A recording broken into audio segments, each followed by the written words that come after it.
Well, where do we start after all that? I think we should begin by congratulating Lando, because it's been a long, long season. A lot of pressure, a lot of tension, and no surprise to see Lando, soft-hearted guy that he is, quite emotional after the race. He did what he needed to do. He finished third, very good third. I will say, a very good third, run by McLaren extremely well today. Very good tyre choices, I thought, with Oscar and with Lando, and very good strategy calls, and no panic at all at any stage. The result was as predicted. I think that's the next thing to say. Max really controlled this race beautifully from the pole, never really in doubt the win of his, although McLaren on the radio tried to rev Oscar up as much as they could. Oscar finished second and Lando duly third, clinching his first World Championship. Maybe there will be more, who knows. But let's just reflect on Lando's season and his performance, because there have been ups and downs. There have been moments when he hasn't been able to hold a candle to Oscar Piastri in the same car. And yet, second half of the year, he's been very strong and very composed, really, despite mistakes along the way. And McLaren in Abu Dhabi tonight did a very clever thing, I think. I mentioned yesterday that they were the only team to have 2 new sets of hard tyres going into the race. And I suggested that was probably just being super conservative in case they wanted to run a really long race after an early safety car. Well, there were no safety car interventions at all, let alone an early one. But what they did was start Oscar on the hard tyre. Initial impressions, what are they doing? This is just going to ensure the race for Lando Norris so far as the 2 McLaren drivers are concerned. But no, the hard tyre proved to be really good. And what Oscar was able to do on that hard tyre was pass Lando around the outside of turn 9 on the opening lap, probably agreed pre-race by McLaren if Oscar was able to get right up behind Lando in the tow going down the straight on the opening lap, which he did. So Lando made it relatively easy for him to be passed on the outside. And then Oscar went away from Lando, and his job quite clearly then was to push Max as hard as he could, bearing in mind there were always going to be potential graining issues on the left-right fronts of all the cars, let alone Max's Red Bull, which, as we've said all along, all year, is not as good as a McLaren in terms of its overall aerodynamic efficiency.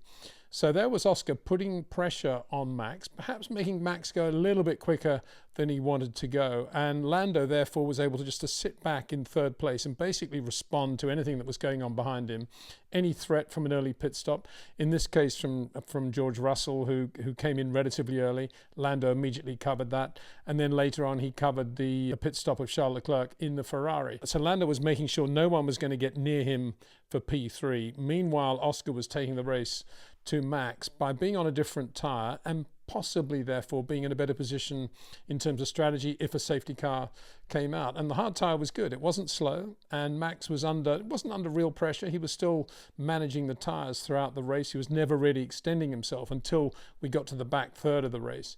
And I thought that was a really good strategy by McLaren, because it was semi-aggressive. It was also conservative in terms of Oscar's situation. And I think Oscar felt probably well looked after in being on a different strategy to Lando. And potentially, obviously, he always did have a chance still of winning the championship. And if nothing else, was potentially going to win the race. It all changed when Oscar came in for his very late pit stop. It was a long stint on hard tyres. He did a really good job with that. He came in from the lead, obviously, and went out on a new set of mediums with 17 laps to go, 24 seconds behind Max. And in theory, that could have been pretty close at the end. But it was at this point that Max then came alight, was just brilliant in putting in fastest lap after fastest lap, and never really allowed Oscar to even think that he had a chance of winning this race. There was rather a sad message from Oscar about 4 laps later when he said, "How quickly do I have to go to win this thing?" And they said, "Well, 1.5 seconds a lap, Oscar." There was no reply to that. 1.5 seconds out of Max Verstappen was always going to be a huge ask, even if Oscar was on new mediums and Max on used hard tyres. The gap did shrink a little bit, but it was nothing like enough to prevent Max Verstappen from winning the Abu Dhabi Grand Prix, from Oscar Piastri finishing second, with the rear tyres starting to go off, which allowed Lando to close up on him and then to back away in an easy P3 behind Oscar, well clear of Charles Leclerc in P4 in the Ferrari. He drove very well in the Ferrari, bearing in mind this was a Ferrari that he was in. So Max crossed the line to lose the championship by 2 points. He got straight onto the radio to thank Honda for everything that had gone on, for the team, for the job they'd done in the second half of the year. Made a point of saying that quite correctly. And also said, I'm not disappointed. You guys shouldn't be disappointed either. So I thought that was a very nice thing for him to say.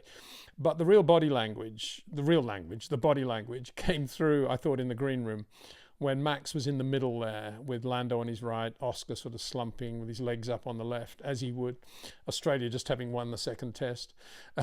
and you could just tell there that Max was absolutely, well, I don't know what, he wasn't angry, he wasn't livid, but the adrenaline was pumping. He'd just driven this brilliant race, another brilliant race from the pole, and he'd lost this championship by 2 points. And he was being relatively nice to Lando. And at one point, you could tell Max was just wanted to get this whole thing over and get out of there. And he was kept looking across and saying, they're taking their time getting the podium ready. They're running late. And then Lando got up and he said something like, "You in a hurry?" Hoping that he would be, and Lando didn't respond. He said, "Lando, you in a hurry?" And Lando looked over and sort of smiled and sat down, and you could just tell that Max just wanted to get this whole thing over and get out of there and get on with 2026. And I think that said everything, really. As much as Max will say the right things, you can tell this racer and this driver of the year, in my view, in what he's done in an inferior car and what he's done so many times to get the pole and to win races when things haven't been absolutely right.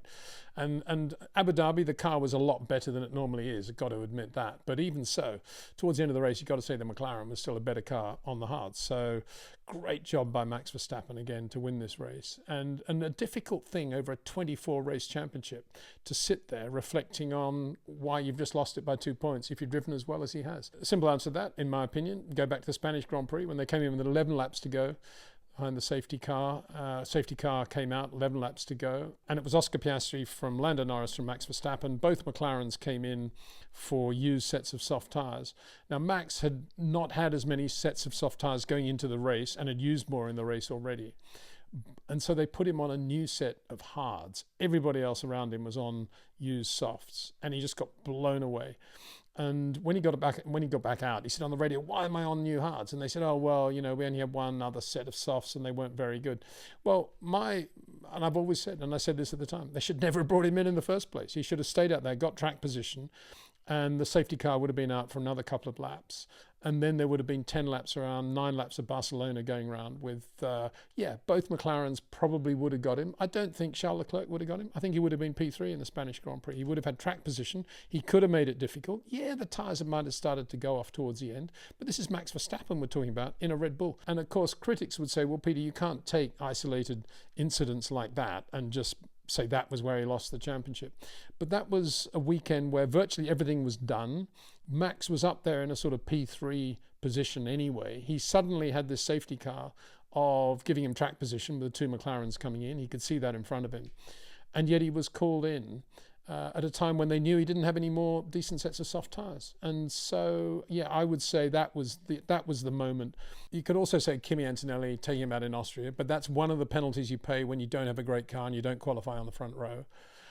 So that's mitigated slightly. And then, of course, you could also look back at Qatar and that mistake, the same Kimi Antonelli made when he let Lando past. And if Lando had been fighting to finish second, it might have been slightly different in Abu Dhabi. Probably not. I think Oscar would probably have given the position to Lando right at the end there, or he would have passed him anyway. He would have got into DRS and got him with the rear tyres going off on Piastri's car. So, I'm not sure the Kimi thing in Qatar really added up to anything at the end of the day.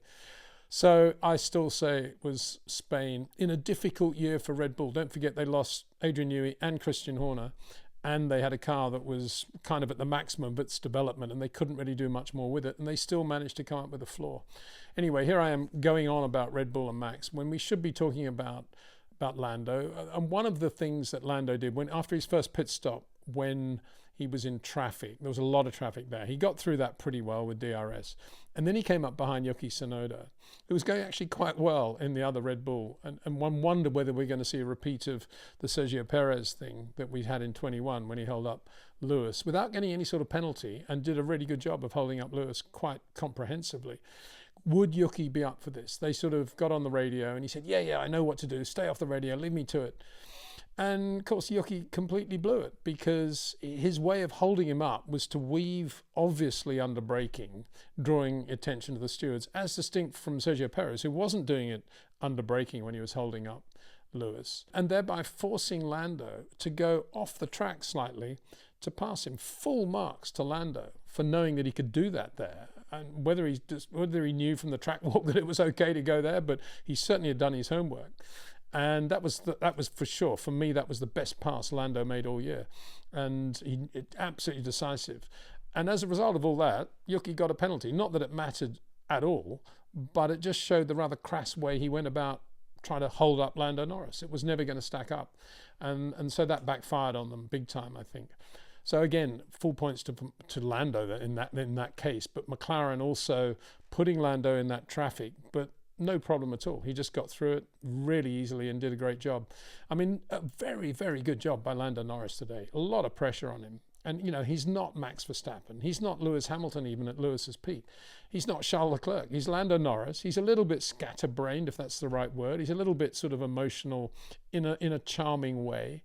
He likes his golf and he likes his World Rally Championship and a lot of other stuff as well. He's a good guy. He's a great guy, and he drives really well in terms of his touch and his feel and his softness. He's not a short corner driver like Max, probably never will be, and probably doesn't even understand when we mention short corners. I don't think he does.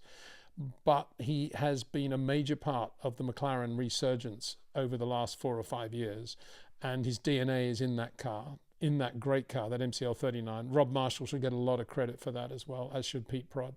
And Mercedes, obviously. McLaren a customer, but Mercedes, the factory team, providing absolutely the same power. Really good. And the McLaren all over the factory Mercedes today, got to say that. And Lando just, you know, being Lando, makes mistakes periodically, and he's off the boil sometimes, but he got it together when it really mattered, and he did a great job in Abu Dhabi today. Anything could have gone wrong. He could have made a terrible start. Something could have happened. He could have locked up. He could have run wide. Anything could have happened on new tyres, whatever. But he didn't make any mistakes, and he did what he had to do, finished third. I mean, in the context of the history of the sport, will he be remembered as a great world champion? Probably not. We've had a survey on our channel for the last couple of weeks saying who's the more deserving McLaren driver to be world champion this year, and the percentages have come out in favour of Oscar Piastri. It's a relatively small margin, but nonetheless pretty convincing. It's like 4 or 5% different margin there. And in terms of 2025, we should always remember that Max scored 8 wins to the 7 of Lando and Oscar. And Max's points total of 421, not far away from Red Bull's complete total of 451. And it's a similar story with poles. Max 8 poles compared with the 7 of Lando and the 6 of Oscar. The difference, of course, was podiums. And Lando had 18 to Oscar's 16, Max 15. Bearing in mind, Lando lost that, one of them with the retirement at Zandvoort, which Max never really had a retirement like that in the race. And, of course, a disqualification in Vegas as well. So that made the difference, just the consistency of the McLaren over the Red Bull Honda. It's also worth remembering that Max won 6 of the last 9 races of the season and had 10 podium finishes in a row at the end of the year, and only 2 fastest laps in that same span, which again reflects the job Max did, as distinct necessarily from the pace of the RB21 Red Bull Honda. So in the end, Max won by 13 seconds from Oscar Piastri. Very impressive drive by Max, got to say, to beat the McLarens around there. Oscar was 3 seconds ahead of Lando, who was 7 seconds ahead of Charles Leclerc, who was 7 seconds ahead of George Russell. Then came Fernando Alonso, who, probably had a pretty reasonable race by his standards, I think. And the way the disappointment has been for him in terms of how he qualifies sometimes and doesn't race, at least this time he got some points. And Esteban Ocon drove well to finish 7th for Haas-Ferrari. Lewis Hamilton worked his way up to 8th place, started on softs, went to mediums, passed quite a lot of the midfield cars, as he would. So not a bad last race of the season for Lewis. That'll give him a reasonable feel going into the winter, I think. Oliver Behrman just behind him, P9. Lance Stroll, last driver to score points, P10 in the other Aston Martin. So good day for Aston, good night for Aston. The Sauber Ferraris were 10th and 11th. They reversed order right at the end. Nico Hülkenberg, Gabriel Bortoleto, Carlos Sainz, Yuki Tsunoda got that penalty. Kimi Antonelli, nowhere all day. Alex Albon, Isaac Hadjar, Liam Lawson, the Racing Bulls, bad day for them as well. But if anybody's going to pick it up and make something of this title, it'll be Lando Norris. So let's put it into perspective. The first British driver to win the championship since Lewis, obviously, and the first McLaren driver to win it since Lewis in 2008. And let's also remember the McLaren team, which is actually started by a Kiwi called Bruce McLaren, who didn't win the World Championship, but was way ahead of his time in the races he won in the Cooper Climax's first rear-engine Formula One cars to win Grand Prix, and then engineered his own cars to win Grand Prix as well. And I'm sure Bruce right now is smiling down on Abu Dhabi and very, very happy with the way they're going, particularly as the cars, thanks to Zach Brown, are still in the correct shade of orange that Bruce was running in, certainly in 68, if not in 67, when they were maroon, actually. That'd be an interesting shift, wouldn't it? Go back to maroon for the McLarens. There'll be a lot more at which to look back as we go into the winter and how all the teams performed and how they're going to go in 2026. This was, of course, the last race for the Sauber team before they have Audi branding. And that's going to be impressive to watch. Cadillac will be joining Formula One in 2026. So there will be changes amongst the teams and the drivers, but the biggest change, of course, is going to be these 26 regulations and the new cars. And they're going to be starting to surface in sort of rendered form on the internet over the next 6 weeks or so. And then they're going to start running. And that'll be the real test of where we are, and to some extent a real test of where we are and where we're going in 2026. Probably won't really know until the first couple of races are over. But we'll be covering those with some live streams as the launches happen, and we get comments from Craig Scarborough, Mark Slade, and you, the viewer, can also have your input as well when we follow those live launches in the weeks ahead. In the meantime, we will be doing a live stream next week in which we look back at this race, this historic race in many ways, and of course the 2025 season as a whole. And with that, a big thanks to REC watchers. Don't forget that in the description below this video, you can pre-order the latest DNA watches produced by REC, and they are both gems in their own way. One is a rendition or carries the DNA from the Mustang driven by Steve McQueen in the movie Bullet, and the other is idiosyncratic, but nonetheless racers will understand it. It's part of the DNA from the Datsun 240Z, raced with such success by John Morton, run by Peter Brock in the early 70s in the United States, turning American motorsport on its head with the success of that Datsun 240Z. So those two watches can be pre-ordered, as can the Ayrton Senna 98T, which is virtually, I think, fully sold now, and other watches too. You can see that on the REC Watches website. Big thanks to Jetcraft, to OEM Exclusive, and to Track Ninja, all of whom have supported this channel throughout the year. Thanks for watching, take care, and see you soon.